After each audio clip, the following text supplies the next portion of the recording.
Vale, vale.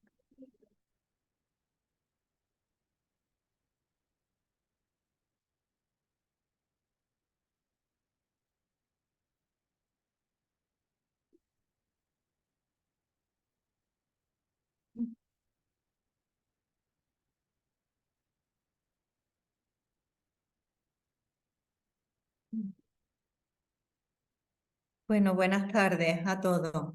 Vamos a empezar con un poquito de retraso hoy la sesión de tarde, que está relacionada con todo el tema regulatorio, todo lo que corresponde a aquellas normas que hay que cumplir para finalmente la comercialización de los productos, que es lo que vamos buscando en una empresa rentable.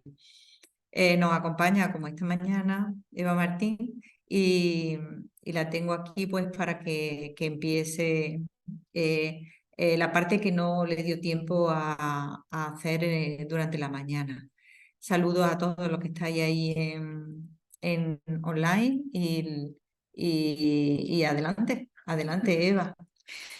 Muy bien, buenas tardes a todos. Espero que durante el descanso hayáis podido pensar en cómo se clasificará vuestro producto, vuestro servicio. Ya hemos visto lo que son los sistemas de calidad, hemos entrado un poco en ver con qué pasos tendríamos que hacer y en qué información oficial tendríamos que buscar las normativas, reglamentos, directivas, reales decretos, ¿no? Que nos van a decir los requisitos que vamos a tener que cumplir de cara a comercializar nuestro producto. Y ahora vamos a entrar en algunos detalles de los tipos de productos más comunes, ¿no? en biomedicina. Vamos a empezar con los medicamentos. Lo primero que nos tenemos que preguntar a la hora de desarrollar un producto en biomedicina ¿es necesaria la aprobación de una agencia reguladora? ¿Necesito que una agencia reguladora me evalúe toda mi documentación que me va a soportar la seguridad y la eficacia y la calidad de mi producto, ¿no? Como hemos visto esta mañana? En ese sentido, para los medicamentos vamos a tener, como ya hemos visto, agencias nacionales y agencias regionales, ¿no? A nivel europeo tenemos la EMA, que es competente en medicamentos, en todo lo que es la autorización, y luego las agencias nacionales, como ya hemos comentado esta mañana, van a ser las encargadas de aprobar esa documentación para un ensayo clínico en conjunto con los comités de ética de investigación de medicamentos y van a valorar el riesgo-beneficio de realizar esa investigación en personas, bien voluntarios sanos o pacientes. ¿Vale?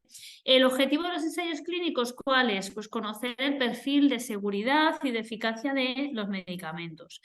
Además, la fabricación, como ya hemos comentado, tenemos que hacerla de acuerdo a las normas de correcta fabricación o GMP. Y va a ser también la Agencia Nacional la que venga a certificar mis instalaciones y mi proceso de fabricación. Y cuando ya tengamos toda esa documentación de cómo fabrico, cómo de seguro, cómo de eficaz es mi producto en la indicación que yo quiero y ya he hecho todas esas etapas, ¿no? De preclínica a clínica, pues me darán la autorización de comercialización. ¿Vale? En ese sentido, ya antes hemos visto un poco por encima estas etapas del desarrollo de nuevos medicamentos hasta obtener la autorización de comercialización. En la fase preclínica vemos toda esa parte de seguridad, toxicidad, absorción, distribución, metabolismo, eliminación. Necesitamos también conocer el perfil de eficacia, cuál es la actividad biológica o la farmacodinámica del producto. Y luego necesitamos hacer todo este paquete preclínico, esto es lo que se conoce como non-clinical package o paquete preclínico, que es toda la información que vamos a acumular del comportamiento de mi producto, de mi fármaco, en animales, en modelos in vitro, en modelos ex vivo. También podríamos incluir aquí los modelos in silico, ¿no? Que además con todo el desarrollo de la inteligencia artificial cada vez están funcionando mejor y desde luego que en un medio plazo, me atrevería a decir, van a empezar a sustituir modelos animales y in vitro. ¿vale? No todos, ¿no? Pero poco a poco seguro que se van a ir pudiendo, vamos a poder utilizarlos como complemento y así disminuir los estudios en animales, que es uno de los objetivos a nivel europeo y a nivel internacional. En ese momento que ya queremos empezar las fases clínicas, vamos a tener que guiarnos por toda la normativa que rige la EMA, la Comisión Europea, recordar, normativa europea que luego transponemos o que se aplica directamente si vienen por forma de reglamentos, para ver qué tenemos que cumplir para pasar a hacer ensayos clínicos. Y en nuestro caso, en España, será la AEMS la que evalúe todo este paquete preclínico de seguridad y me autorice mi producto como producto en investigación, ¿vale? También conocido como IMP, ¿vale? Que es el convertir, ¿no? un producto que tenemos en I+D básica o translacional en un producto que ya se va a utilizar en personas, ¿vale? Con las garantías de eficacia y de seguridad que necesitamos. A ese documento que engloba toda esta información se le conoce como IMPD, Dossier de Medicamento en Investigación. Este IMPD es el que vamos a utilizar para pedir ese First in Human, ese estudio fase 1, que como ya hemos hablado esta mañana, pues va a ser en voluntarios sanos en algunos casos, en ese sentido será remunerado para compensar las molestias, ¿vale? Y en el caso de pacientes, sin embargo, no va a ser remunerado, porque ¿cuál sería el beneficio que va a obtener un paciente? Pues obviamente el poder beneficiarse de un medicamento, de un tratamiento que es más innovador y potencialmente mejor que el gold estándar, ¿no? El producto que ahora mismo se está utilizando en su patología o en su enfermedad. ¿Vale? Por eso, en muchos casos, por ejemplo en oncología o en terapias avanzadas, en algunos fármacos biotecnológicos, no es ético utilizar a voluntarios sanos para realizar las pruebas y además no vamos a recibir la información que necesitamos, porque a lo mejor si son moléculas que van muy dirigidas a una vía determinada que está modificada, ¿no? o que no funciona bien en las personas enfermas, pues qué sentido tiene realizar esos estudios en voluntarios sanos, ¿no? En este First in Human, este estudio fase 1, principalmente y a nivel histórico, cuando se hacían estudios sobre todo con voluntarios sanos, nos íbamos a enfocar en seguridad. El objetivo principal de un fase 1 es seguridad. Pero volviendo de nuevo a lo ético y lógico, ¿no? Si ese estudio lo vamos a realizar en pacientes, pues no sería ni ético ni lógico no mirar también eficacia, ¿no? Por ejemplo, en un paciente oncológico, pues obviamente si le das el tratamiento de quimioterapia tradicional o el tratamiento quimioterápico innovador, pero cualquiera de los dos, el objetivo también es obviamente conseguir eficacia. Por eso muchas veces podemos encontrarnos ensayos clínicos que se denominan fase 1 o 2, ¿vale? Porque ya vamos a incluir lo que es el objetivo de un fase 2, que también es evaluar eficacia, ¿vale? En fase 1, First in Human, voluntarios sanos, miraremos solo seguridad y escalado de dosis para observar cómo los cambios de dosis van impactando en esa seguridad y esa eficacia. Bueno, esa seguridad, perdonad, en eficacia no. En cambio, ya en un fase 2 o fase 3 ya miraremos eficacia, seguiremos viendo seguridad, por supuesto, la seguridad siempre la vamos a evaluar, pero ya el objetivo será ver si es eficaz. Y según vamos yendo más adelante, por ejemplo, ya un fase 3, que es el que va a ser la base para mi dossier de medicamento en investigación, ¿no? Lo que llamábamos antes el CTD, pues ahí sí que tendremos que ir a una población. En el ensayo clínico tendremos que tener pacientes que representen a toda la población de la enfermedad que quiero tratar. ¿Vale? Por ejemplo, si voy a tratar enfermos, por ejemplo, una enfermedad que sea pues, colesterol, ¿no? Pues si las personas con colesterol a veces también pueden tener diabetes o otro tipo de enfermedades, pues tendremos que cubrir todo el espectro. ¿Vale? En este sentido, Por otro lado, bueno, también como comentaba antes, en paralelo tendremos que ir adaptando esa fabricación GMP, tendremos luego que hacer un escalado de dosis poco a poco, según la cantidad de producto que necesitemos en las diferentes etapas de investigación clínica. Y este IMPD tiene exactamente la misma estructura que el CTD que hemos comentado esta mañana, el Common Technical Document, ¿no? Ese documento para pedir el registro de un medicamento, que es exactamente igual en la gran mayoría de agencias reguladoras, pues también esa misma estructura la vamos a ir utilizando desde las fases de investigación clínica.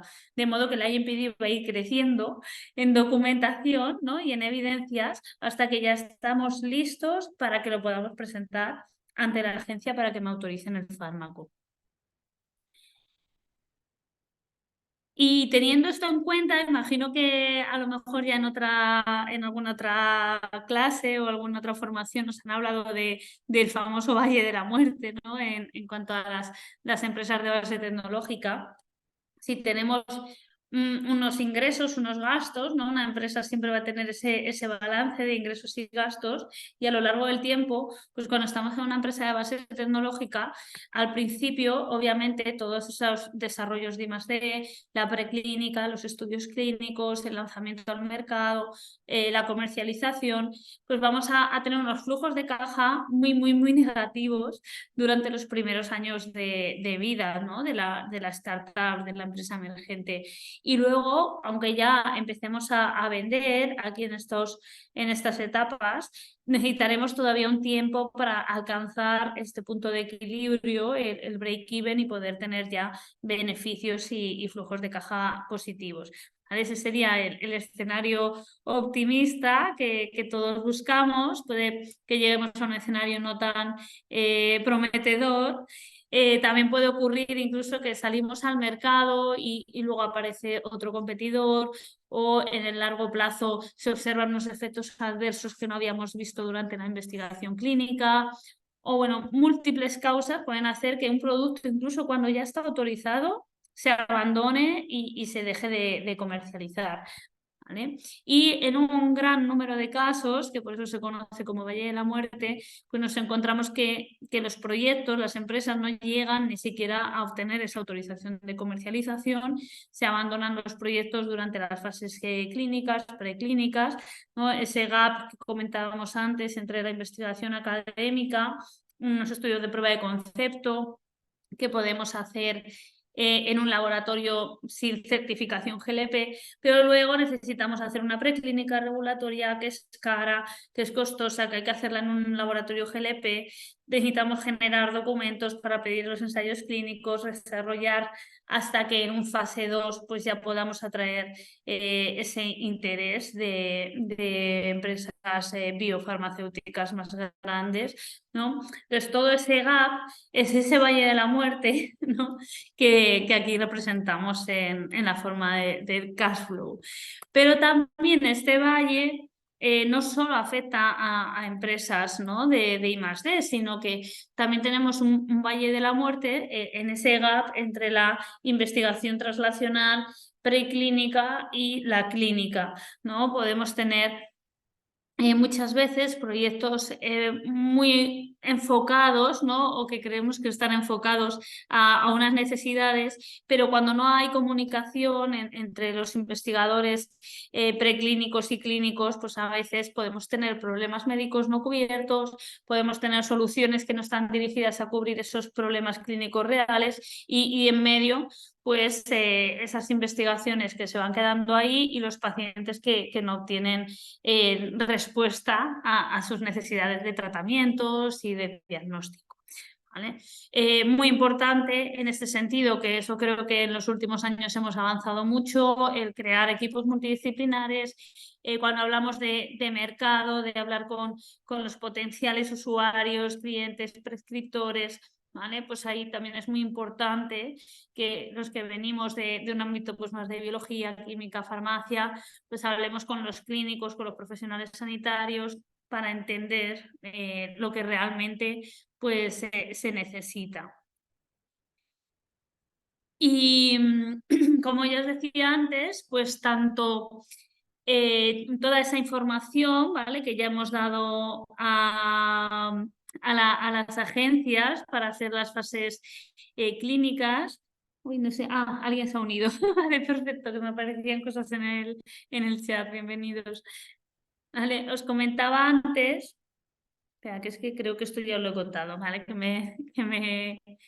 Como me voy adelantando, ¿vale? Ya hemos hablado antes, GLP para esos estudios de toxicidad, GCP, buenas prácticas clínicas para cualquier estudio. Luego también tendremos que seguir haciendo buenas prácticas clínicas, incluso si hacemos fase 4 o estudios que sean observacionales también, ¿vale? Práctica clínica siempre, buena práctica clínica siempre que hacemos estudios con personas. Y cuando ya presentamos ese dossier de autorización, en el caso de Europa, como tenemos una casuística un poco especial, ¿no?, como la Unión Europea, las diferentes agencias nacionales, pues vamos a tener diferentes procedimientos de autorización de un fármaco. En el caso del procedimiento nacional, por ejemplo, este es el procedimiento que hay que seguir para obtener autorización de un genérico, ¿no?, de un medicamento genérico, cuando queremos presentar un estudio de bioequivalencia y la documentación de calidad de mi producto, que es copia de otro que ya ha estado autorizado.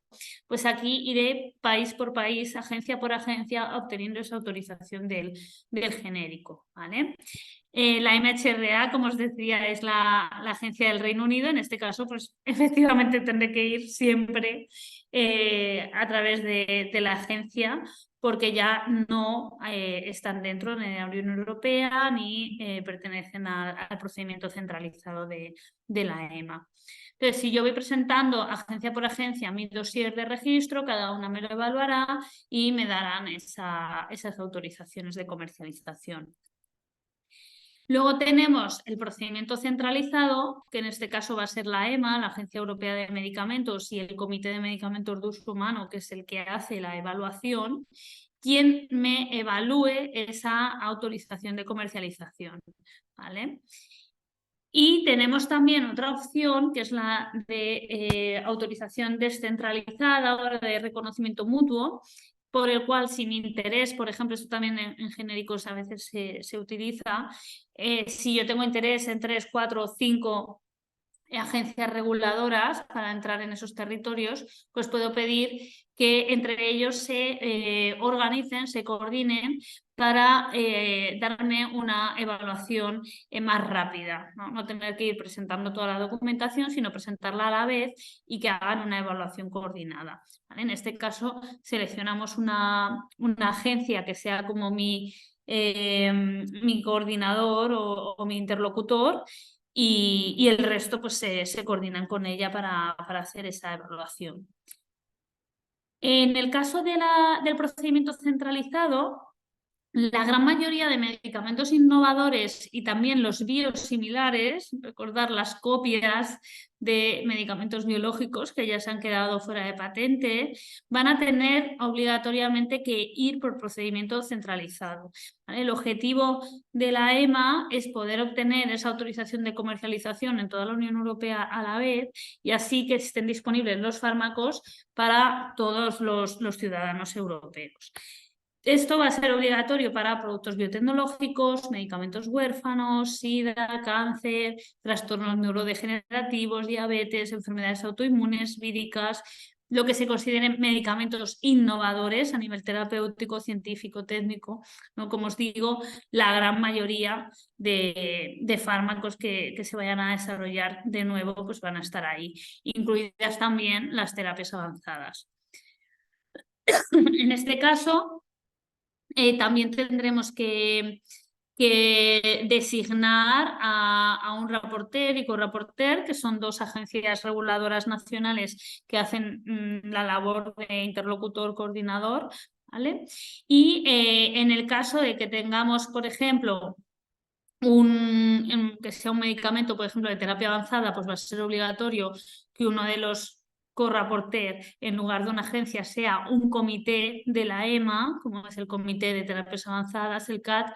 Si fuera un medicamento huérfano, pues este corraporter sería el Comité de Medicamentos Huérfanos, o un pediátrico, pues el pediátrico, ¿vale? O sea, siempre se va a intentar, el objetivo al final de la EMA es intentar formar como un comité de evaluación ad hoc para cada producto, ¿no? Que cada producto esté evaluado por las personas más expertas a nivel europeo en ese tema concreto, en ese tipo de medicamento, en el tipo de población que van a tratar, etcétera, etcétera. Y como ya os decía también esta mañana, la EMA lo que va a emitir es una opinión científica, ¿vale? El Comité de Medicamentos de Uso Humano evalúa toda la información, evalúa el riesgo-beneficio y si considera que merece la pena, que ese riesgo-beneficio es positivo, pues emite una opinión científica positiva. Pero va a ser la Comisión Europea la que tenga que publicar esa decisión de autorización de comercialización, ¿vale? Porque es quien tiene competencias para ello.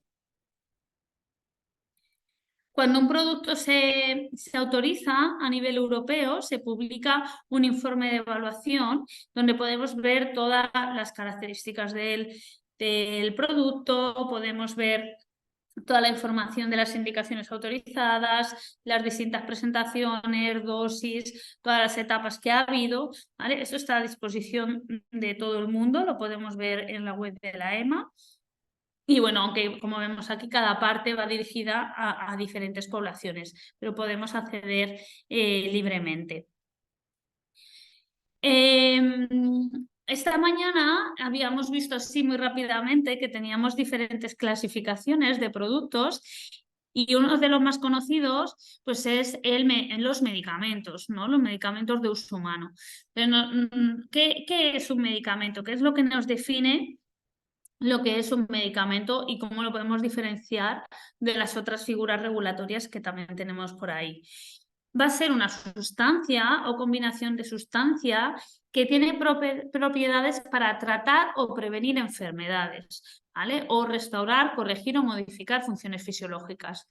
¿Y cómo? ¿No? El cómo, veremos que lo que nos define la figura regulatoria es el para qué la utilizamos y el cómo funciona.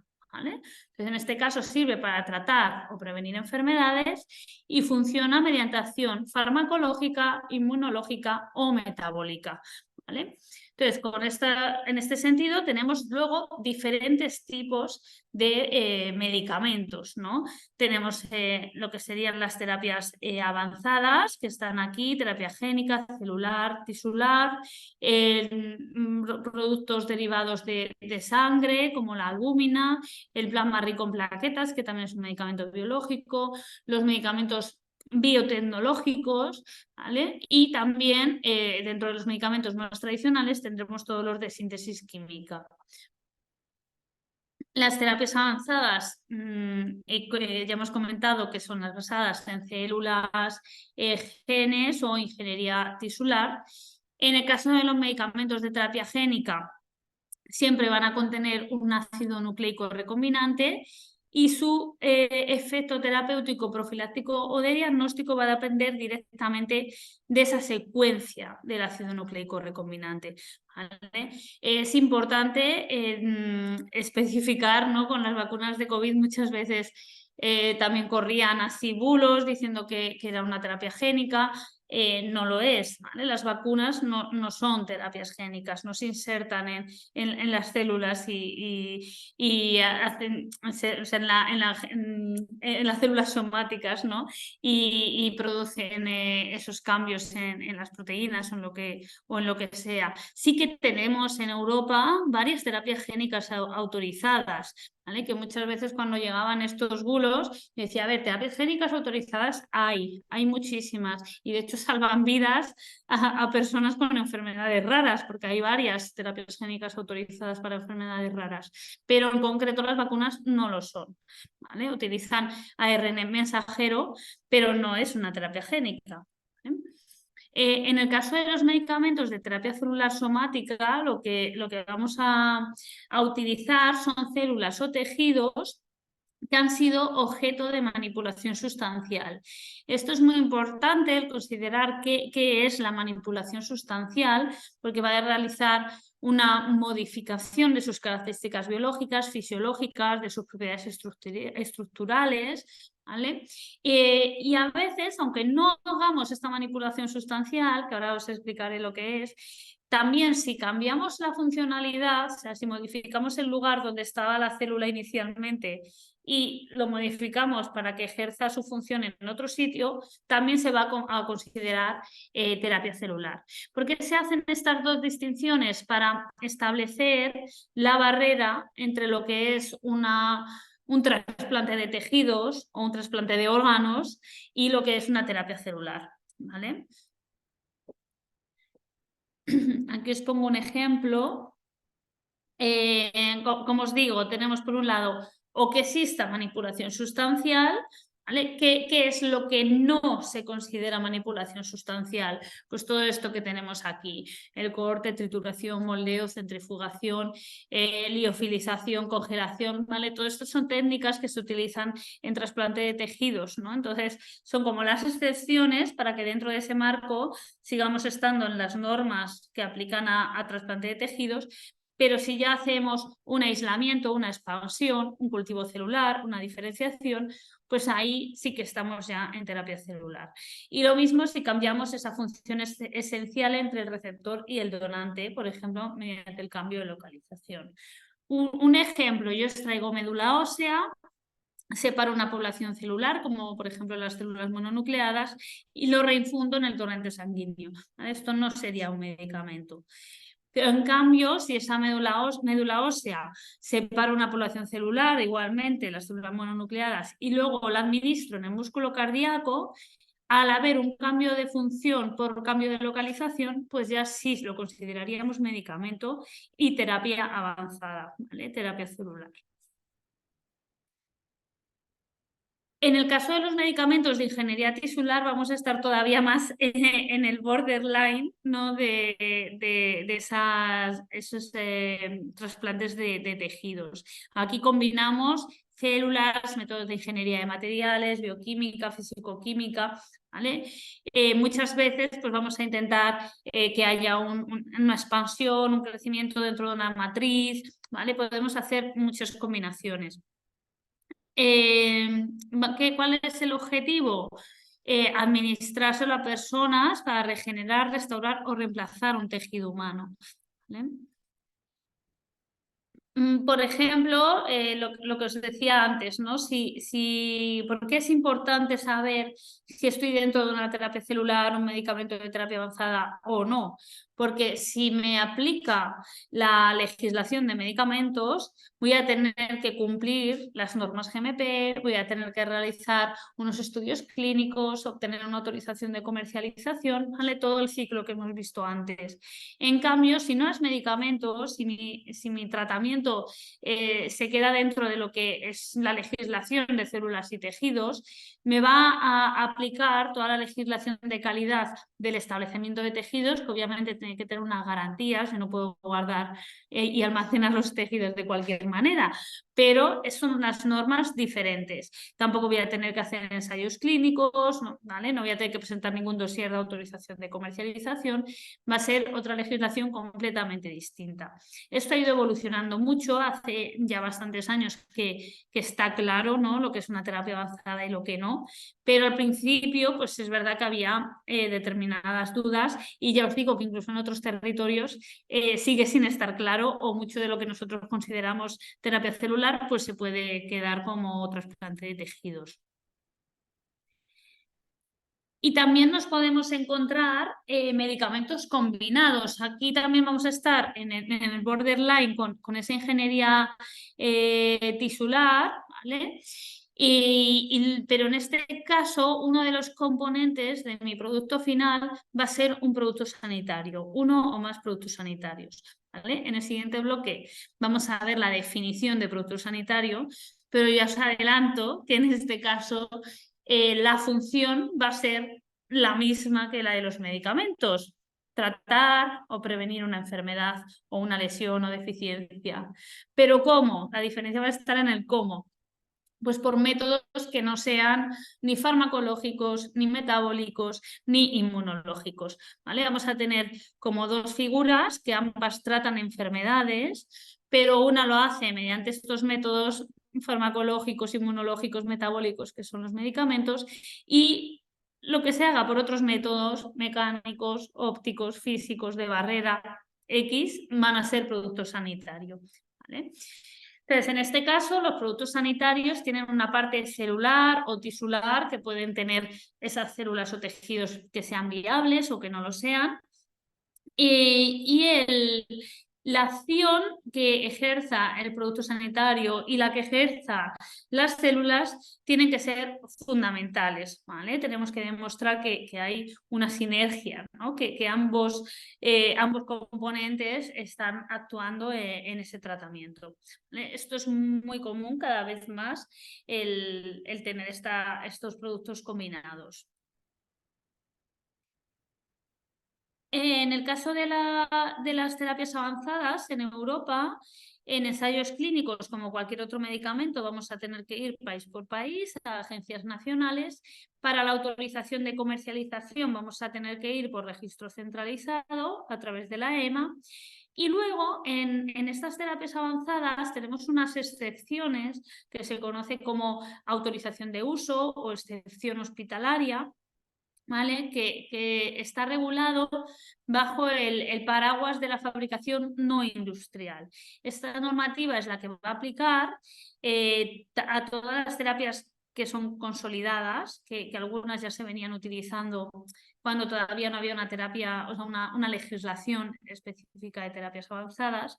Entonces ya había un conocimiento de la seguridad, de la eficacia de ese producto, y por tanto se considera que ya está consolidada, ¿vale? Entonces esas se pueden seguir utilizando en hospitales, en el entorno hospitalario, no industrial, ¿vale? Y va a ser el hospital el que va a solicitar a la Agencia Nacional, en nuestro caso la AEMS, la autorización para fabricar esa terapia para uno o varios pacientes concretos bajo unas determinadas condiciones, ¿vale? Y se va a estudiar caso por caso. También, y esto ocurre no solo para terapias avanzadas, ¿vale? Lo de la terapia consolidada no industrial, eso es solo en avanzadas, ¿vale? De hecho, tenemos aquí el Real Decreto que lo regula del 2014 y es específico para medicamentos de terapia avanzada. En el caso de los usos compasivos, esto también aplica a otros tipos de medicamentos.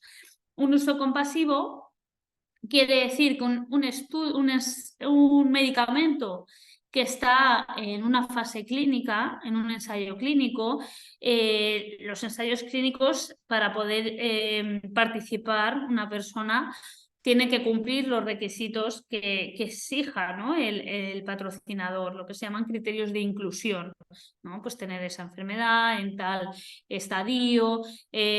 También tienes que no cumplir ningún criterio de exclusión, no tener otra enfermedad, o no haber participado en un ensayo clínico en X tiempo, o no haber sido intervenido de lo que sea, o temas de edad o sexo, ¿no? Muchas veces pues son mujeres o hombres se excluyen de un ensayo clínico para evitar más ruido, ¿vale?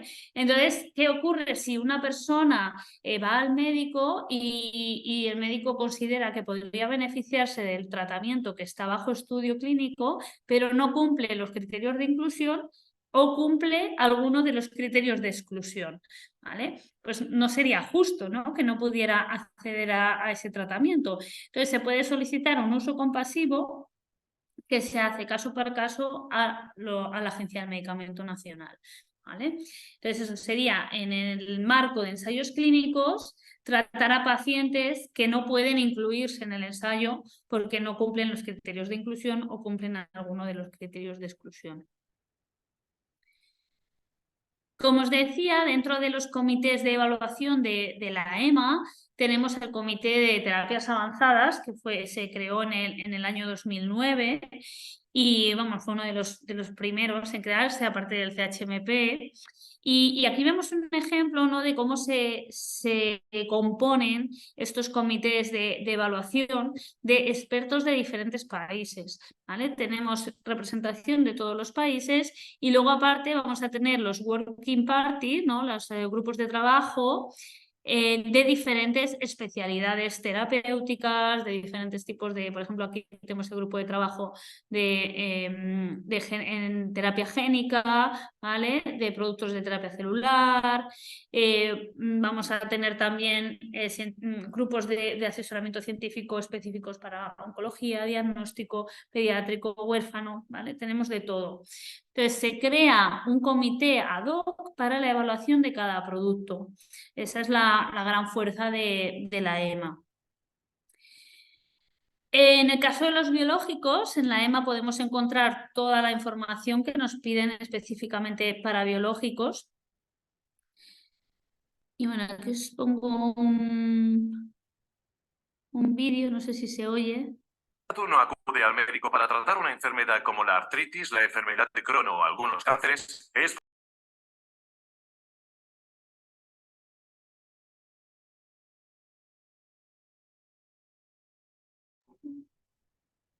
Vale. No sé si tengo que estoy en silencio. Bueno, no sé si se Pocos escucha medicamentos bien. biológicos entre los que... Os lo voy a dejar de deberes, ¿vale? Que como vamos mal de tiempo, como tenéis ahí el enlace, os dejo de deberes que veáis el vídeo. Prácticamente explica lo que son los biosimilares, ¿vale?, y los medicamentos biológicos. Tenemos un listado de todos los medicamentos que han sido aprobados por procedimiento centralizado. Además, lo podemos ver en la EMA y también en la Comisión Europea, ¿vale? Recordar que las autorizaciones también se publican en la Comisión Europea. Y aquí, por supuesto, estarán los biosimilares y los medicamentos innovadores que hayan sido autorizados por procedimiento centralizado. ¿Qué ocurre con los biotecnológicos? Anticuerpos monoclonales, proteínas recombinantes, ¿vale? Van a ser productos que se fabrican a partir de técnicas de biotecnología, como puede ser la recombinación genética, ¿vale? Tenemos muchos de diferentes tamaños. Y bueno, ya para terminar este bloque de medicamentos, aparte en los biotecnológicos también vamos a tener en la EMA, dentro de la página web de la EMA podemos acceder a muchísimas guías, guidelines, ¿vale? Y ahí podemos encontrar guidelines tanto de calidad, de estudios de seguridad, de eficacia, y algunas son específicas para los diferentes tipos de productos, ¿vale? Entonces podemos entrar en terapia avanzada, en biotecnológicos, en biológicos e ir pinchando y buscando según mi tipo de producto, según el modelo de fabricación, vamos, todo lo que podáis imaginar. Por ejemplo, si tengo una terapia génica, pues si utilizo un tipo de adenovirus, pues seguramente hay una guía específica para los productos que utilizan ese tipo de adenovirus, ¿vale? Entonces es muy importante buscar, una vez ya tengo definido mi producto, buscar todas las guías y todas las normativas que están relacionadas con mi tipo de producto. Os quería poner un ejemplo práctico, aunque ya esta mañana hemos estado algunos comentando en el descanso sobre ello. El desarrollo de un medicamento suele durar aproximadamente unos 14 años, incluso más, o con suerte menos, ¿no? Si es una vacuna para una pandemia, pues a veces se aceleran las cosas, ¿no? Si se ponen todos los recursos disponibles, humanos, económicos, etcétera. Como veníamos diciendo, puedo obtener la autorización para los ensayos clínicos a partir de la Agencia Nacional, ¿vale? La autorización de comercialización podría ser por la Agencia Nacional o la EMA, según corresponda por el tipo de producto. Tengo que cumplir buenas prácticas de laboratorio en la parte de toxicología, ¿vale? La anterior no es necesario. Fabricaré estos lotes para hacer los estudios de toxicidad bajo GMP-like. Una vez empiecen los ensayos clínicos tendré ya que fabricar GMP y hacerlo todo el ensayo bajo buenas prácticas clínicas, ¿vale?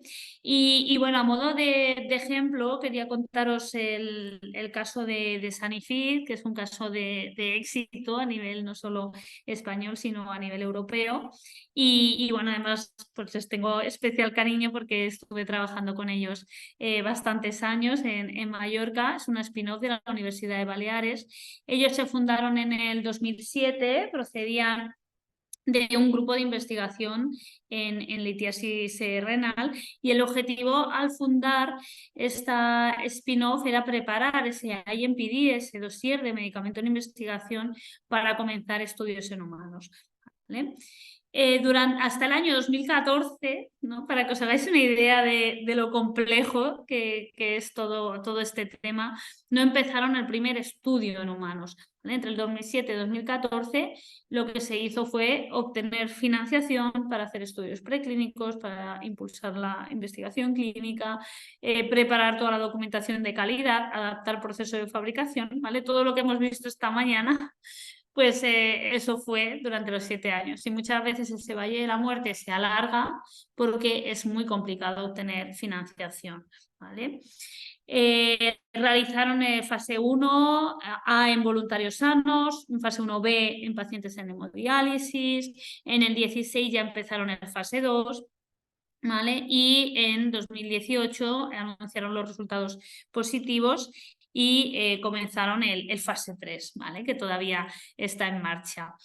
Todavía no está autorizado el producto, ¿vale? El fase 3 aún está en marcha, eso desde 2007, pues bueno, todavía estamos ahí, ¿no? En esos 14 años ya, así que, y eso que es una enfermedad rara. La buena noticia, que eso también os animo a que busquéis la información, que busquéis el Sanifit en internet, es que hace ya más de un año pues cerraron un acuerdo con Vifor Pharma, con una empresa farmacéutica suiza, y bueno, pues ha sido un acuerdo histórico a nivel, ya digo, no solo español, sino también europeo.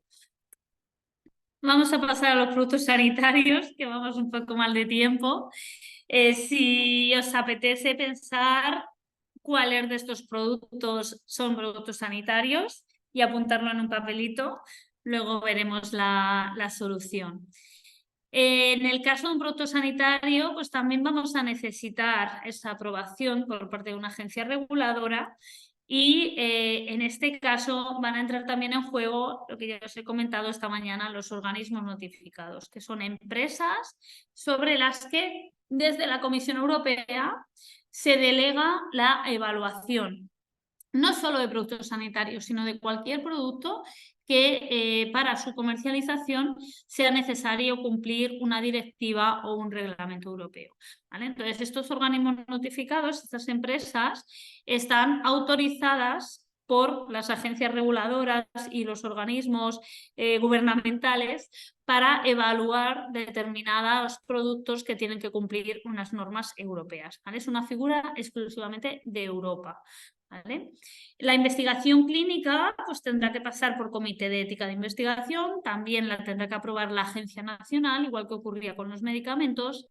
Y la fabricación, aunque en el reglamento europeo no especifican que se debe hacer bajo la ISO 13485, es el estándar que se utiliza y como ya hemos comentado esta mañana, el mercado lo va a exigir en muchos casos, ¿vale? En este caso, lo que voy a obtener cuando cumplo toda la normativa, tengo todas las evidencias de seguridad, de eficacia de mi producto, fabrico de acuerdo a un sistema de calidad adecuado, es el marcado CE, ¿vale? No es una autorización de comercialización, sino un marcado CE. Además, como veremos, en determinados productos, este marcado CE va a ser un automarcado, ¿no? Como comentábamos con una compañera esta mañana, en el caso de los cosméticos, que también ocurre, ¿no? Yo me autocertifico, yo hago una declaración responsable de que cumplo todo lo que dice la ley, ¿vale? Eso también puede ocurrir en los productos de bajo riesgo, productos sanitarios de bajo riesgo, es un automarcado. Cuando no es automarcado, pues tiene que venir un organismo notificado a evaluar mi documentación y ponerme el marcado CE, ¿vale? La legislación europea de productos sanitarios ha cambiado hace ya unos cuantos años, pero como también hemos comentado esta mañana, las cosas de Palacio van despacio y aunque los reglamentos se publicaron en el año 2017, todavía en teoría iba a entrar en plena aplicación en 2020, luego se retrasó por la pandemia y lo mismo con los productos sanitarios de diagnóstico in vitro, ¿vale? Que también se ha ido en cierto modo dilatando, ¿no? Teníamos antes dos directivas, una que aplicaba a productos sanitarios y otra que aplicaba a productos sanitarios que son implantables activos, luego veremos lo que es, y estas dos se han fusionado en la de productos sanitarios e implantes activos. Y la de productos sanitarios de diagnóstico in vitro continúa siendo una normativa independiente, pero ha pasado de ser directiva a ser reglamento, por tanto de directa aplicación. ¿Vale? Por tanto, tenemos estos reglamentos. En el caso de España, la AEMS es la agencia de referencia.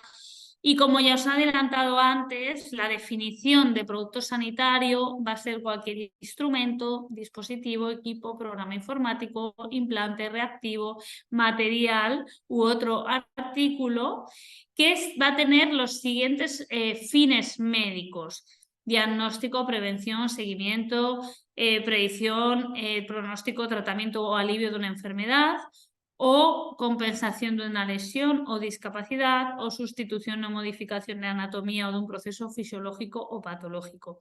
¿Vale? El objetivo, como veis, no es tan diferente como el medicamento, ¿vale? Pero la función principal la ejerce en el interior o en la superficie del cuerpo humano mediante mecanismos que no sean, ¿vale? Perdonar, que no ejerce, ¿vale? Que no sean ni farmacológicos, ni metabólicos, ni inmunológicos, ¿vale? En este caso la definición es por exclusión. No es ninguno de estos tres mecanismos, porque si no sería un medicamento, ¿vale? La clasificación de los productos sanitarios se realiza en base al riesgo potencial que un mal uso o un mal funcionamiento del producto sanitario pueda tener sobre los pacientes o sobre los profesionales sanitarios o usuarios. ¿Esto de qué va a depender? Pues del tipo de contacto, cuánto tiempo va a durar, cómo de invasivo es, cuál es la gravedad de la patología a tratar o diagnosticar, ¿vale? Y esto lo va a definir la finalidad prevista. En el caso de los medicamentos, cuando me autorizan un medicamento, tengo una indicación, ¿vale? Una indicación terapéutica, que si miramos en un prospecto de un medicamento que tengamos en casa y leemos la indicación terapéutica, pues veremos específicamente si es una enfermedad concreta ampliamente, o si hay unas excepciones, o va dirigido solo a personas que tengan esa enfermedad en un estadio determinado, o después de que otro fármaco no funcione, ¿vale? Esa es la indicación terapéutica. Pues el equivalente de indicación terapéutica en productos sanitarios es la finalidad prevista, ¿vale? Esto es lo que va a decir el fabricante. El fabricante es el responsable de establecer para qué va a servir ese producto sanitario, ¿vale? Y eso va a estar en el etiquetado, en las instrucciones de uso, en el material publicitario, ¿vale? Entonces yo solo puedo decir que mi producto sanitario vale para lo que haya demostrado que vale, ¿vale? Y tengo que establecer en qué términos, ¿no? Y qué fallos potenciales puede tener. Tengo que hacer una evaluación de riesgos, ¿vale? Y el plan de desarrollo, tanto preclínico como clínico, va a tener que diseñarse de acuerdo a estos riesgos inherentes de mi producto, ¿no? No es lo mismo, obviamente, el desarrollo de un implante de cadera, ¿vale?, que el desarrollo de unas gafas, que también son productos sanitarios. ¿Vale? Entonces, tengo que tener en cuenta este riesgo potencial para hacer el diseño de mis estudios preclínicos y clínicos. En base a ello, se va a establecer en 4 clases de riesgo. En el bajo riesgo sería la clase 1, Riesgo moderado, la clase 2, 2A y 2B, ¿vale? Porque tenemos ahí un riesgo moderado más bajo o más alto. Y en la clase 3 tendríamos todos los de riesgo severo, ¿vale? Básicamente, bueno, aquí vemos los colores, ¿no? Si es un uso pasajero de menos de 60 minutos será clase 1, si ya es un corto plazo de hasta 30 días pasaremos a un 2A, 2B, un uso prolongado de más de 30 días supondrá que nuestro producto sea de clase 3. ¿Vale? Lo mismo si es más o menos invasivo, ¿no? Los que no son invasivos pueden estar en clase 1 o 2A, 2B. Cuando son invasivos o incluso implantables, ¿no? Que se van a quedar dentro del cuerpo, ahí ya siempre estaremos en clase 3. Además, dentro de los clase 1, ¿vale? Vamos a tener, como decía, todos los no invasivos que no entran en contacto con el paciente o que penetran por orificio corporal y de uso pasajero, ¿no? Bajo riesgo, ¿vale? Si pueden influir en procesos fisiológicos o suministran energía al cuerpo humano, pues ya se convertirían en clase 2A. ¿Vale? Todo esto en el reglamento de productos sanitarios lo podéis ver. Vosotros podéis intentar clasificar vuestro producto. ¿Vale? Si estáis desarrollando un producto sanitario, podéis mirar el reglamento y en base a las reglas que te van diciendo, pues llegas a clasificar tu producto. Además, hay determinadas especificaciones que van a hacer con que mi producto sea no invasivo, de uso pasajero, pues tenga que realizar unos estudios adicionales para confirmar que funciona bien. Por ejemplo, si yo digo que mi producto es estéril, entonces tendré que demostrar esa esterilidad y cuánto dura. Y se puede reesterilizar, ¿vale? Pues todo eso me lo tengo que plantear para ver el tipo de estudios que tengo que hacer, ¿vale? Aquí tenemos, por ejemplo, los guantes, pues si fueran de examen, estériles, de un solo uso, pues sería un clase 1, pero es un clase 1 estéril, que ya supone más evaluaciones, más documentación, más validaciones. ¿Vale? Lo mismo ocurre con clase 1 de función de medición. Si, aunque sea un producto no invasivo, si tengo una función de medición, voy a tener que calibrar que efectivamente mide lo que yo digo que mide, ¿no? Obviamente. En la clase 2 estarán todos los que se introduzcan por orificio corporal o por medios quirúrgicos en el cuerpo humano, aunque no vayan a permanecer allí, ¿no? No son implantables. También todo lo que suministre energía o sustancias o modifique procesos fisiológicos. Si además lo hacen, esa modificación, de manera potencialmente peligrosa, pues subiríamos de categoría, ¿vale? Todo esto es un rango de potenciales riesgos inherentes. Los desinfectantes de productos sanitarios también se consideran productos sanitarios. Entonces, si yo tengo un desinfectante, esto también estamos de nuevo en los borderline, ¿no? Los biocidas, los cosméticos, los desinfectantes de productos sanitarios, pues son productos diferentes, aunque muchas veces tengan casi el mismo contenido, ¿vale? Que al final son desinfectantes. Entonces podemos encontrarnos esos productos muy parecidos, clasificados de distinta manera según su objetivo, su función. Entonces, en el caso de que sea un producto comercializado para desinfectar productos sanitarios, se va a considerar un producto sanitario, que será clase 2 si desinfecta productos no invasivos. ¿Vale? Aquí tenemos, por ejemplo, ¿vale? Si ya son unos guantes quirúrgicos, que además de ser estériles, se van a utilizar para, en cirugías o para introducirse por orificios corporales, pues ya tendríamos unos guantes de clase 2A. El mismo producto lo podemos clasificar diferente en base a su finalidad prevista, de para qué lo voy a utilizar. En inglés, esta finalidad prevista se conoce como medical purpose, ¿vale? Por si lo veis en el reglamento. Lo mismo ocurre con sonda, drenajes, ¿no? Aquí tenemos un ejemplo de producto no invasivo con función de medición, ¿vale? Sería una clase 1 con función de medición. En cambio, si viniera con la jeringuilla, pues ya se convertiría inmediatamente en un clase 2A, ¿vale? Porque aunque sea un producto de uso pasajero, es invasivo, ¿vale? Que es lo que ocurre con una sonda.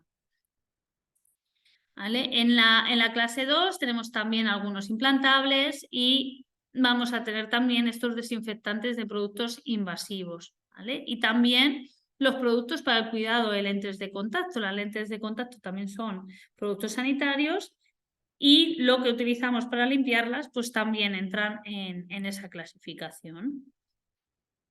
En el caso de productos que sirven para diagnosticar, podemos encontrarnos, como vemos aquí, ejemplos muy dispares, ¿no? De un clase 2B porque suministra energía potencialmente peligrosa, pues tenemos que poner más medidas para que esa radiación no salga, confirmar que efectivamente no sale o si sale en qué medidas, cuantificarlo, ¿vale?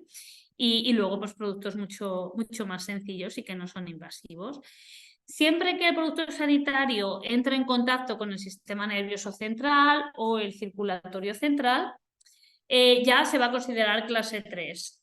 También todos los que contengan sustancias medicinales y también los que se van a absorber. Hay algunos productos sanitarios, por ejemplo, algunos hilos quirúrgicos para sutura que se reabsorben por el cuerpo. Pues estos serán clase 3.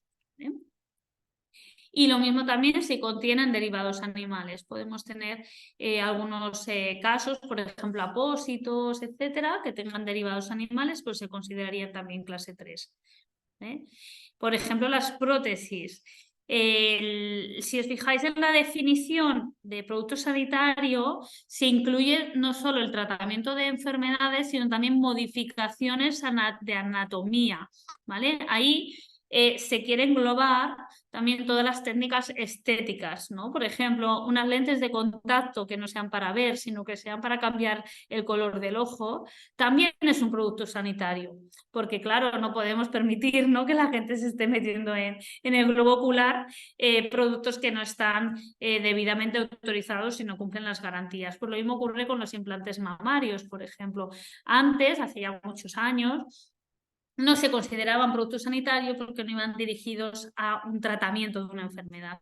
Y hubo casos en que se utilizó silicona no quirúrgica con problemas de seguridad, efectos adversos, retirada de lotes, bueno, tremendo. Por eso a partir de ese momento se cambió esta definición de producto sanitario para englobar también productos dirigidos a cambios estéticos o modificaciones estéticas.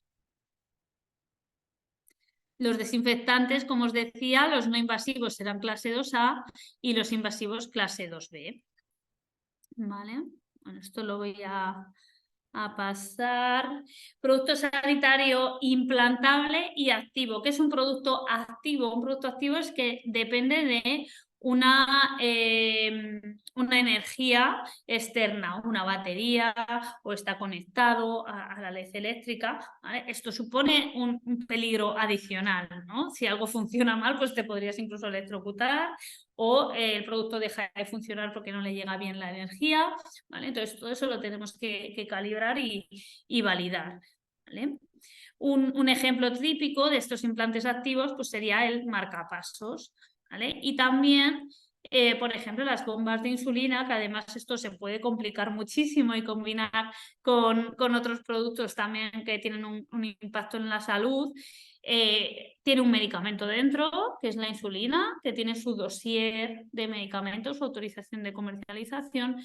Además, incluso hay algunos que utilizan biomarcadores a tiempo real que luego se lee en el software de tu aplicación móvil que decide cuánta insulina necesitas en base a el nivel de glucosa que tienes en sangre, ¿vale? Pues toda esa combinación, hay producto sanitario, hay medicamento, el software as medical device, que ahora lo veremos, ¿vale? Los software en sí mismo también pueden ser productos sanitarios si tienen una finalidad médica.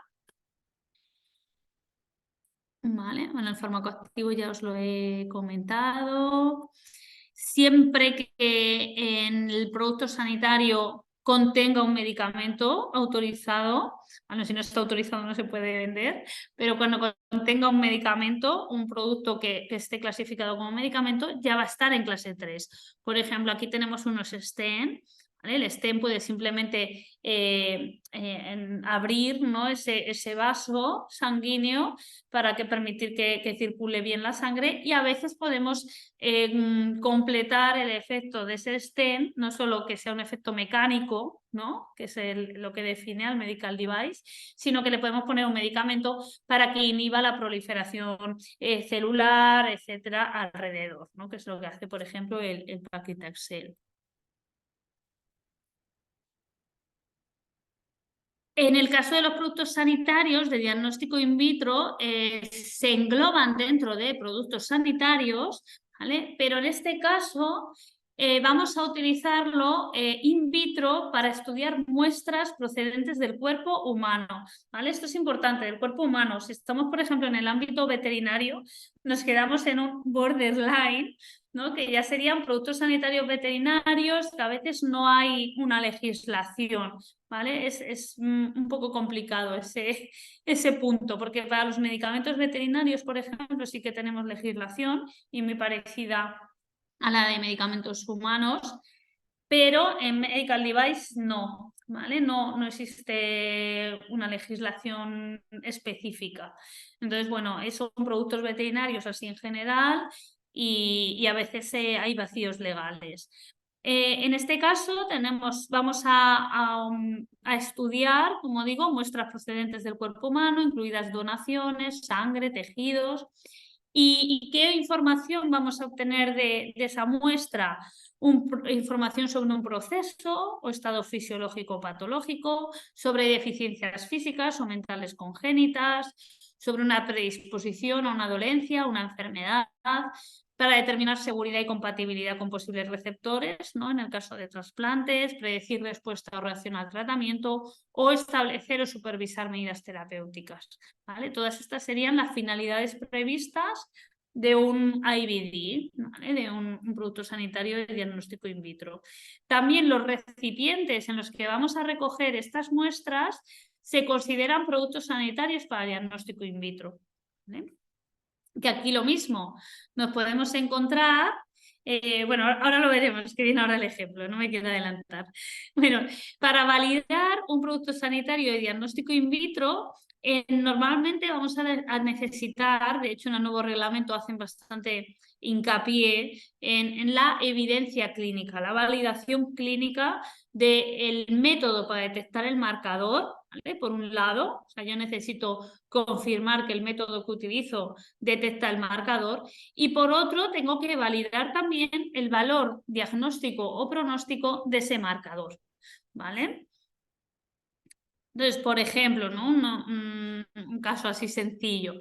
Si tenemos un polimorfismo, un SNP, ¿vale? Que un cambio en un solo nucleótido me genera un cambio en la superficie de las células que hace que no responda a un tratamiento, o que tengo una predisposición por una enfermedad X, ¿vale? Pues yo tengo que demostrar que ese SNP efectivamente me sirve para ese diagnóstico, para ese pronóstico, ¿vale? Para decidir el tratamiento que puede funcionar mejor sobre ese tipo de células.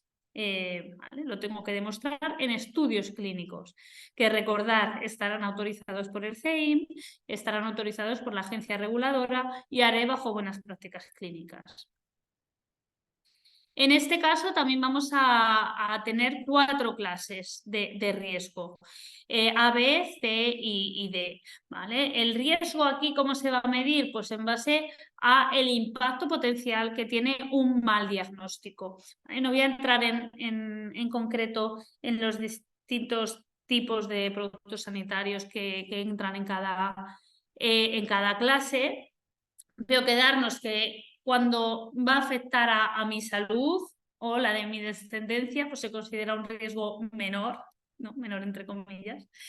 Pero si además puede afectar a nivel poblacional, por ejemplo, enfermedades de transmisión sexual o de propagación rápida, ¿vale? Pues ahí vamos a tener un mayor riesgo, ¿vale? Y más si son enfermedades graves, también va a depender de la gravedad de la enfermedad que voy a diagnosticar o sobre la cual voy a establecer esa decisión terapéutica, ¿vale? Aquí tenéis, luego como os lo pasaré, lo podéis ver, los tipos que estarían clasificados en cada una de las diferentes clases, ¿vale?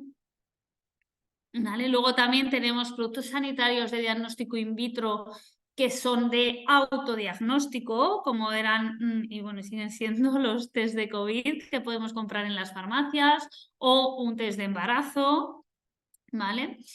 Pero luego, por ejemplo, tenemos otros test que se van a utilizar, otros kits, otros procesos de diagnóstico, porque no siempre tiene que ser un kit, puede ser que sea un proceso de diagnóstico que haga una empresa a la que yo envío muestras, que se van a prescribir y a interpretar por profesionales sanitarios. Entonces, eso también va a condicionar los estudios que tengo que hacer. Si ese test va a tener que ser interpretado por un profano, no es lo mismo que si lo va a interpretar un profesional sanitario y luego me lo va a transmitir. ¿Vale? A ver, bueno, estamos aquí en la clase C. Vale. Y la clase A, que serían los más sencillos, ¿no? Entre comillas, que tienen menos riesgo. Aquí os he puesto algunos ejemplos de productos sanitarios de diagnóstico in vitro. Es importante que el material de laboratorio, y si vamos a utilizarlo para realizar un diagnóstico in vitro, se va a clasificar como producto sanitario y diagnóstico in vitro de clase A. Ese mismo material, exactamente igual, si lo utilizamos en I+D en un laboratorio, no va a ser producto sanitario, ¿vale? Pero si lo utilizo en un laboratorio de análisis clínico y voy a realizar diagnósticos con ese material, ya tiene que ser producto sanitario, ¿vale? Por eso que no es el producto en sí, sino el uso que le voy a dar. Muchas veces es el que me va a dar la clasificación.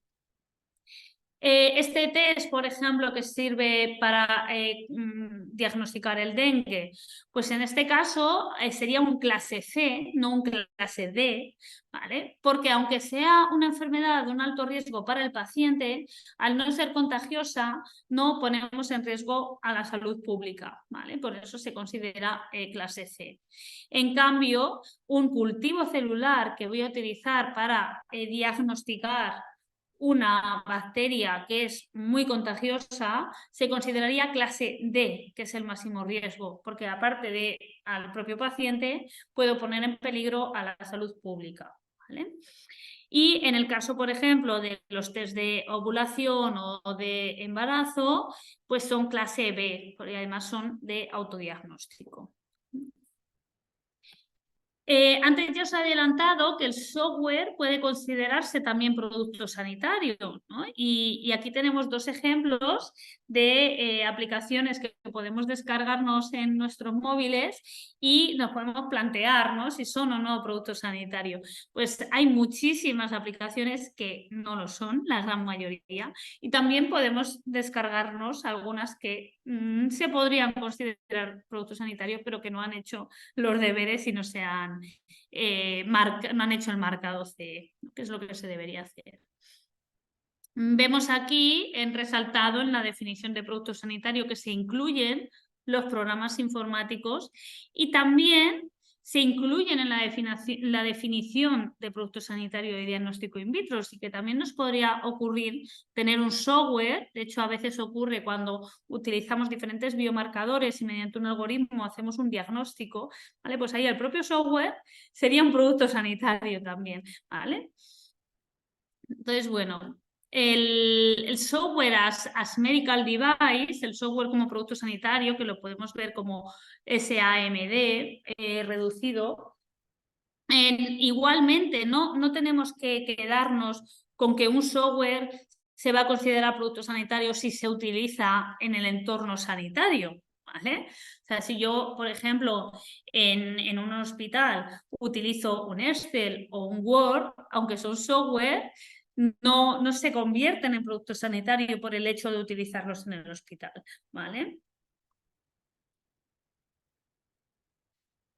Por tanto, ¿qué es lo que me va a definir que efectivamente ese software es un producto sanitario? Cuando tiene un propósito médico dentro de las finalidades previstas para los productos sanitarios, cuando tiene una función, crea nueva información a partir del análisis de datos existente, altera la representación, la visualización de imágenes, ¿vale? Hace algo, ¿no? No simplemente almacena, archiva, transmite, hace búsquedas simples, presenta las imágenes sin más, hace operaciones aritméticas básicas. Eso no sería un producto sanitario. Un ejemplo claro, ¿no? Cuando tenemos algoritmos de decisión que tienen en cuenta muchos factores diferentes y utilizan esa información para dar un diagnóstico, ahí sí, ¿vale? O ahora, por ejemplo, que están apareciendo muchos programas que se basan en IA para sacar machine learning, etcétera, ¿no? Para sacar conclusiones que puedan ser útiles en las decisiones clínicas. Pues ahí, por supuesto, que estaríamos ya en esa definición de producto sanitario. ¿Vale? Bueno, esto más o menos es lo que ya os he contado.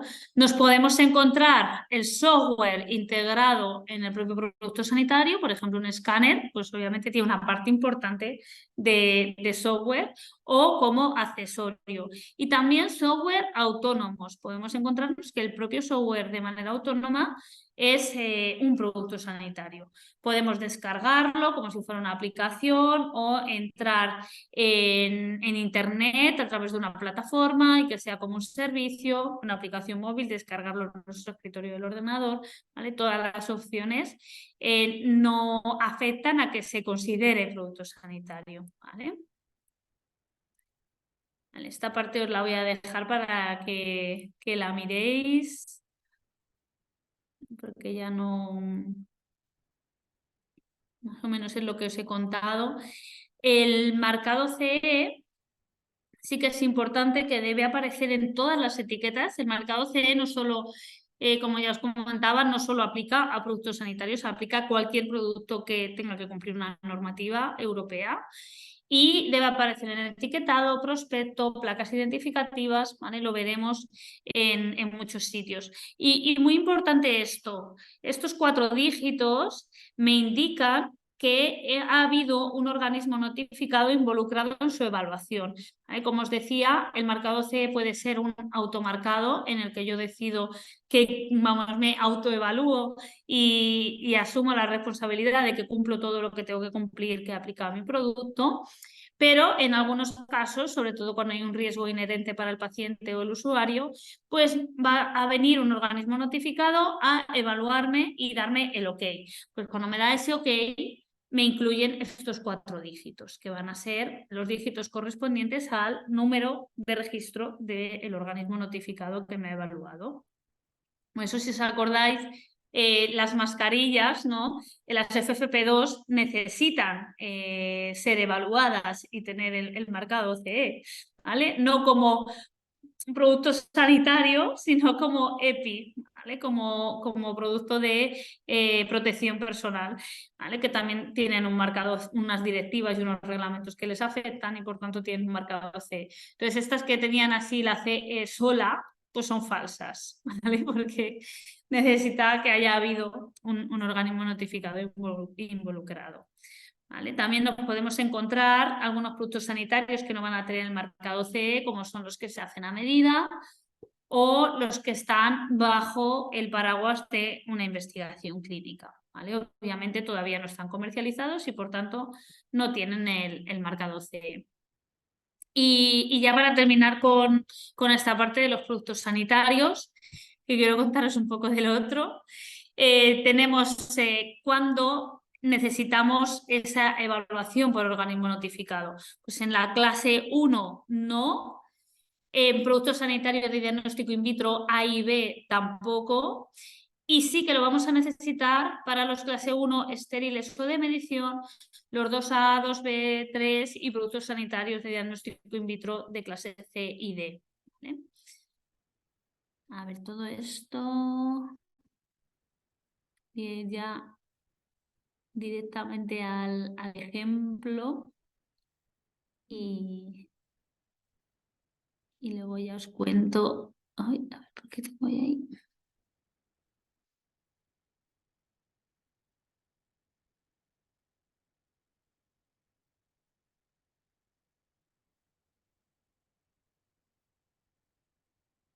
A ver, les cuento hasta ahí. Vale.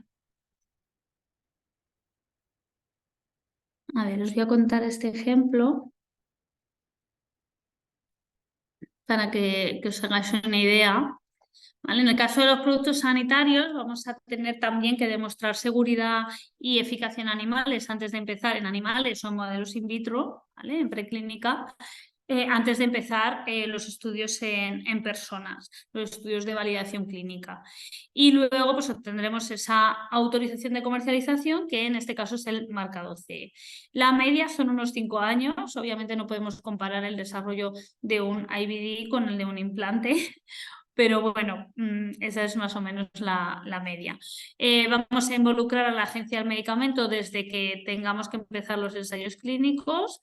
No van a aplicar las buenas prácticas de laboratorio, son recomendables, pero no obligatorias, ¿vale? Y no vamos a tener que producir bajo un sistema de calidad hasta que empecemos a vender, pero sí que tenemos que garantizar la seguridad del producto, por lo cual la Agencia Española de Medicamentos me va a evaluar si la fabricación de mi producto es segura. ¿Vale? Os quería contar un ejemplo de cuando estuve en la primera empresa del sector biotecnológico que trabajé en Indas, Laboratorios Indas, que bueno, imagino que les conocéis porque tienen gasas, compresas, etcétera, productos sanitarios. ¿Vale? Pues aparte tenían también un departamento de I+D de biotecnología que invertían en proyectos de terapia celular y productos sanitarios de diagnóstico in vitro. Y en este campo pues hubo un ejemplo que me parece bastante interesante e incluso formativo, ¿no? Era un proyecto que venía de la Universidad Autónoma de Madrid. Del 2000-2005 pues hicieron publicaciones del grupo, presentaron también una patente para proteger la tecnología. Era una tecnología aplicable en fecundación in vitro para determinar si era mejor continuar haciendo inseminación artificial o si por el tipo por un tipo de deformación que tenían los espermatozoides, pues ya iba a ser mejor ir directamente a fecundación in vitro. ¿Vale? Entonces es un kit para toma de decisión en este sentido en fertilidad. En el año 2005 se transfirió la tecnología, los derechos de explotación de la patente de la Universidad Autónoma de Madrid a Indas Biotech.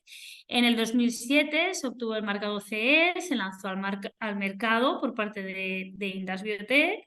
Y lo curioso, ¿no? de la historia es que luego en el 2010 se hizo una nueva transferencia tecnológica a una spin-off, a una empresa de base tecnológica de la Universidad Autónoma de Madrid que se llama Alotec DNA SL y que estaba, pues entre otros, fundada por uno de los investigadores que estaban involucrados en los papers iniciales y en el desarrollo de la tecnología, ¿no? Entonces, bueno, en el momento que se hizo la transferencia a Indas, esta persona no tenía ese interés emprendedor, pero luego más adelante, pues sí, y con colaboración con una empresa de capital riesgo, etcétera, que entraron, pues adquirieron esa tecnología y ahora tienen varios productos en el ámbito también veterinario de fecundación. Bueno, aquí os dejo las soluciones. Y vamos a ir un poco para que tengáis también estos conceptos a otro tipo de productos biomédicos que no son medicamentos, no son productos sanitarios. El caso de los cosméticos. ¿Qué diferencia un cosmético, por ejemplo, de un producto sanitario? Muchas veces se piensa pues, que a lo mejor es que son una crema, que es un uso tópico, pero tenemos medicamentos de uso tópico también, ¿vale? Tenemos productos sanitarios que se aplican sobre piel sana o sobre piel que necesita un tratamiento, pero que haya una aplicación local. Esa no es la diferencia. La diferencia es que está destinado a estar en contacto solo con partes superficiales del cuerpo o con los dientes y las mucosas bucales, con el fin exclusivo o principal de limpiar, perfumar, modificar su aspecto, protegerlos, mantenerlos en buen estado o corregir olores corporales. Como veis, no está el objetivo de tratar, ¿no? El tratamiento queda excluido de los cosméticos. De hecho, sobre esto ha habido incluso temas legales, ¿no? de cosméticos que decían pues, que curaban la gingivitis, por ejemplo. Pues si curas la gingivitis ya no eres un cosmético, ya eres un medicamento, ¿vale? Y entonces, aunque sea un colutorio, el mismo el mismo recipiente, ¿no? Que puede ser un colutorio y el mismo uso, vamos a hacer el mismo uso, pero si es un tratamiento de una enfermedad como es la gingivitis, pues ya se venderá en farmacia y será un medicamento. En cambio, si es solamente para mantenerlos en buen estado los dientes o las encías, ¿vale? De hecho, si os fijáis, pues en los colutorios siempre pone prevención de la gingivitis o mantenimiento del buen estado de las encías. No pueden poner claims de tratamiento, ¿vale? Porque si no ya estarían en el ámbito de los medicamentos, ¿vale? Como comentábamos esta mañana con la compañera, pues tenemos una norma ISO que es recomendable, tenemos una guía de buenas prácticas de fabricación de productos cosméticos que es parecida a una GMP, pero un poco más light, y bueno, tenemos a la Agencia Nacional, en este caso la AEMS, ¿vale? Los cosméticos siempre son de competencia nacional, la EMA en cosméticos no dice nada, ¿vale? No es competente.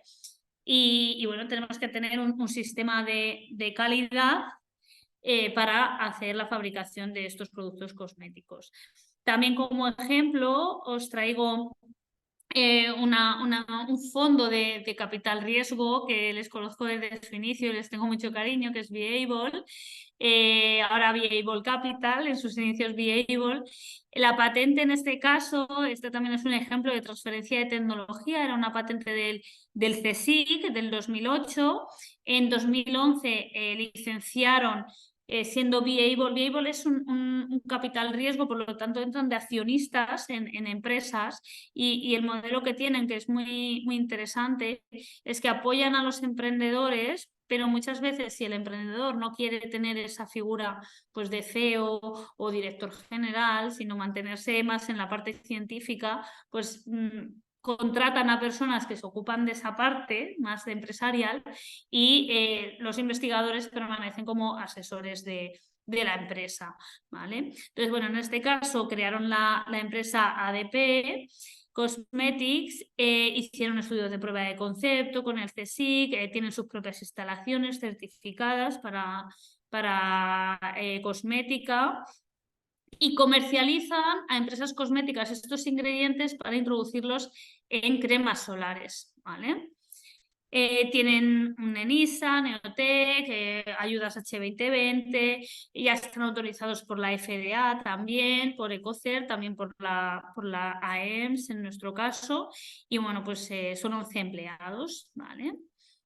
Yo creo que es un caso también de éxito. Y en el caso de los alimentos, un alimento va a ser una sustancia o producto de cualquier naturaleza, sólido, líquido, natural, transformado, que se va a utilizar para la normal nutrición humana, ¿vale? También entran aquí todos los productos dietéticos, también para casos especiales de alimentación, como personas que están enfermas y necesitan una serie de complementos, pues también a veces se puede convertir en medicamento, ¿vale? De nuevo, hay un borderline. De hecho, en la FDA hay una figura que aquí en Europa no existe, que es lo que, ahora se me ha ido el nombre de nutricional, no sé cómo lo llaman, pero es como casi un medicamento, pero más que un producto dietético, ¿no? Y functional food, creo que es functional food, algo así, no recuerdo ahora, se me ha ido de la cabeza. Pero bueno, esa figura en Europa no existe. En Europa tenemos los complementos dietéticos, los alimentos funcionales, ¿vale? Que sería lo más parecido a esta figura estadounidense. Y los nutrientes van a ser todas las sustancias que forman los alimentos, ¿vale? Y que son útiles para nuestro metabolismo orgánico. Proteínas, hidratos de carbono, grasas, vitaminas, sustancias minerales y también el agua. ¿vale? Por eso el agua embotellada pues también se considera alimento. ¿Qué es un alimento funcional? Pues los alimentos funcionales van a tener atribuidos un papel preventivo, ¿vale? De nuevo, nunca tratar, ¿vale? Prevenir. Si tratamos, nos convertimos en medicamento. Va a reducir factores de riesgo que provoca aparición de enfermedades. Tenemos alimentos funcionales naturales, ¿no? Pues como el ajo, el aceite de oliva, las nueces, ¿no? Que tienen ya demostradas por evidencia científica que tienen ese papel preventivo y de reducción de factores de riesgo. Y luego pues podemos tener alimentos funcionales procesados que tengan determinados componentes, determinados ingredientes que tengan esa atribución de impacto positivo, ¿no? Sobre la salud y el bienestar. En el caso de un alimento funcional, la fabricación va a estar... Vamos a tener que fabricar de acuerdo a las normas de seguridad alimentaria, ¿vale? Porque es un alimento. Entonces, simplemente lo tenemos que fabricar según la misma normativa de seguridad alimentaria. En cambio, si encima le quiero poner una declaración de propiedades saludables que no esté autorizada, ¿vale? Porque en la EFSA tenemos un listado de propiedades saludables, de declaración de propiedades saludables. Pero si yo, por ejemplo, imaginaros que hago un estudio en ratones y veo que un extracto de uvas pues tiene un impacto positivo para las enfermedades, para el sistema cardiovascular, ¿no? Para evitar enfermedades cardiovasculares, y lo pruebo en ratones. Pues yo no puedo poner que mi extracto de uvas, si lo incluyo en un yogur, va a prevenir las enfermedades cardiovasculares, porque eso no está autorizado. Tendría que hacer estudios clínicos que no van a necesitar aprobación por parte de la Agencia del Medicamento, pero sí por los comités de ética, y sí voy a tener que hacerlo bajo buenas prácticas clínicas, y voy a tener que demostrar ese efecto protector, ¿vale? Ese efecto del producto sobre la salud, ¿vale? En el caso de la fabricación va a ser la Agencia Nacional, en nuestro caso la ESAN, la que me haga esas auditorías y la que me haga esos seguimientos, etcétera. Y la EFSA sería a quien le tengo que presentar toda mi evidencia clínica para que me aprueben esa declaración saludable. ¿Vale? Aquí también tenéis un vídeo, que os lo dejo también de deberes, de cómo se decide desde la EFSA si se aprueba o no se aprueba una solicitud de declaración saludable. En el caso de los productos procedentes de organismos modificados genéticamente, en la fabricación les va a aplicar la legislación que corresponda al tipo de producto que es.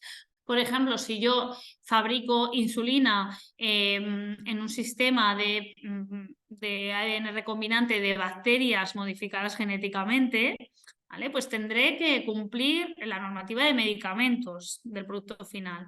Pero además también tendré que cumplir toda la normativa ambiental de organismos modificados genéticamente. ¿Vale? Y en el caso de que sean alimentos que vayamos a consumir, pues tendremos que fabricar con las normas de fabricación de alimentos, de seguridad alimentaria. Y en el caso de Europa, los alimentos, aditivos alimentarios y piensos que procedan de organismos modificados genéticamente tienen que estar etiquetados como tal, ¿vale? Hay pocos productos en Europa que tengan algún componente modificado genéticamente, pero los que han sido, o sea, los que están autorizados tienen que ponerlo en la etiqueta, ¿vale? Que muchas veces se piensa, ¿no? A veces, ahora no os lo puedo preguntar, pero a veces pregunto, ¿no? En estas clases, ¿habéis comido transgénicos? ¿Habéis comido organismos modificados genéticamente? Como uno dice, sí, claro, muchísimos, los tomates, las sandías, pues no. Si hubiera un tomate modificado genéticamente, tendría que estar etiquetado como tal, ¿vale? Si no está etiquetado como tal, es que no es transgénico. Que no pasaría nada porque lo fuera, porque pasan unos estudios de seguridad impresionantes, pero además no lo es, ¿vale? Es un bulo pensar que comemos un montón de organismos modificados genéticamente. ¿Vale? Unos ejemplos ya para finalizar. Alimentos funcionales. Bueno, veis, aquí se me ha colado el Icosan de antes que estaba consumo metido también. Tenemos por un lado las declaraciones nutricionales, ¿vale? Que estas las adapta la Agencia Nacional según lo que viene de la EFSA, ¿vale? Y luego, por otro lado, las declaraciones saludables, que ahí es donde, si queremos obtener la autorización de una nueva declaración saludable, necesitamos hacer validación clínica y obtener evidencia científica, ¿vale? Que eso va a ser la EFSA la que me lo autorice, ¿vale? En seguridad alimentaria, la norma a nivel internacional que rige para la fabricación es la FSSC 22000, ¿vale? Si hacemos estudios con alimentos, buenas prácticas clínicas. Ejemplo de declaraciones nutricionales, pues habréis visto estos sellos, ¿no? Alto contenido de ácidos grasos omega 3, fuente de ácidos grasos omega 3. ¿Cuándo los puedo poner? Pues cuando cumpla unos límites, unos rangos de un contenido, en este caso, pues en ácido eicosapentaenoico o ácido docosahexaenoico, ¿vale? Por cada 100 gramos y por 100 kilocalorías, ¿vale? Bueno, esto está definido en la legislación. Yo puedo poner estas etiquetas si mi producto contiene esos componentes, esos ingredientes. Si no, pues no lo puedo poner, ¿vale? Estaríamos en la ilegalidad. Y declaración saludable. Me encanta este ejemplo de Danone. Seguro que habéis visto, ¿no? El Actimel ayuda a las defensas y reduce el cansancio. Bueno, pues Danone presentó en varias ocasiones datos a la EFSA y en todas esas ocasiones la EFSA le dijo que no había evidencia científica suficiente para atribuir una declaración saludable al Lactobacillus immunitas. ¿Vale? Entonces, ¿qué hizo Danone? Pues bueno, cambió el claim, también le dijeron que eso de ayuda a las defensas y reduce el cansancio, no era ni siquiera un claim de salud autorizado, que no lo podían poner, y entonces ellos ahora dicen el desayuno de las defensas, ¿no? Un mensaje un poco ahí subliminal. Y si miran la letra pequeñita, pequeñita, muy pequeñita, pues vemos que pone las vitaminas B6 y D contribuyen al normal funcionamiento del sistema inmunitario. Y el sistema inmunitario es parte de las defensas. Entonces, ¿qué han hecho estos de Danone? Pues han hecho un pequeño truquito, ¿no? Que es que hay un claim de salud que ya está autorizado, que es que las vitaminas B6 y D contribuyen al normal funcionamiento del sistema inmunitario.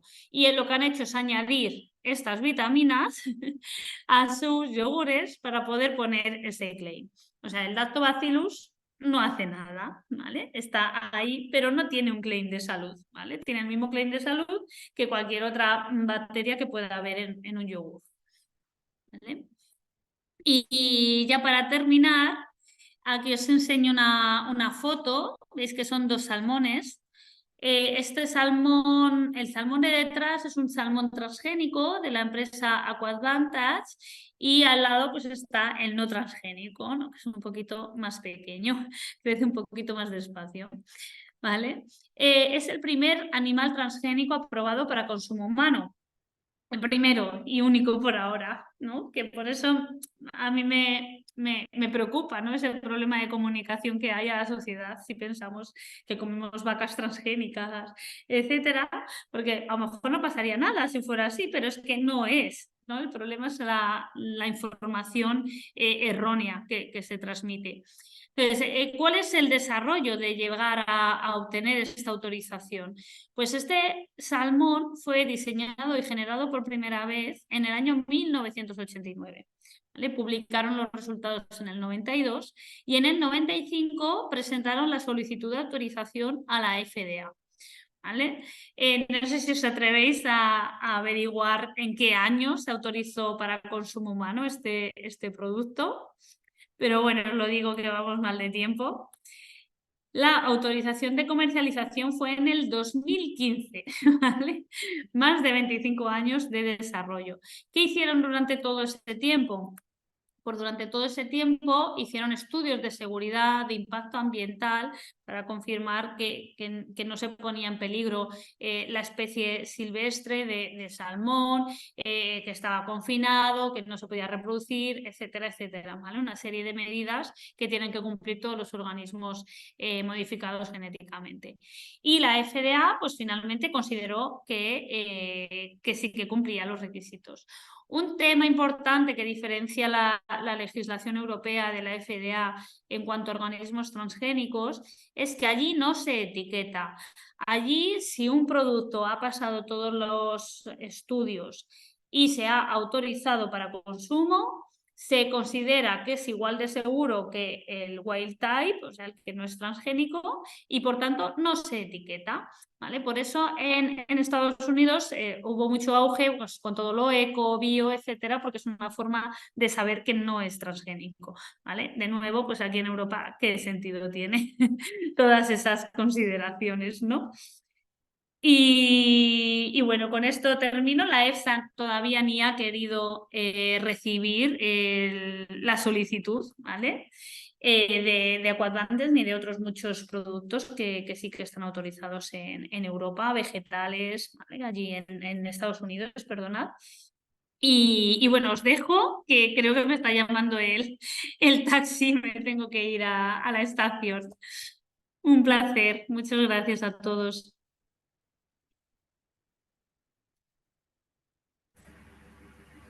Vale, gracias.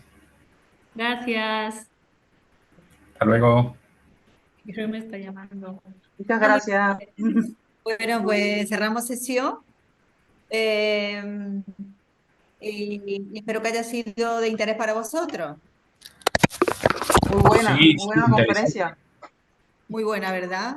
Yo creo que Está disponible, entiendo, grabada, ¿no?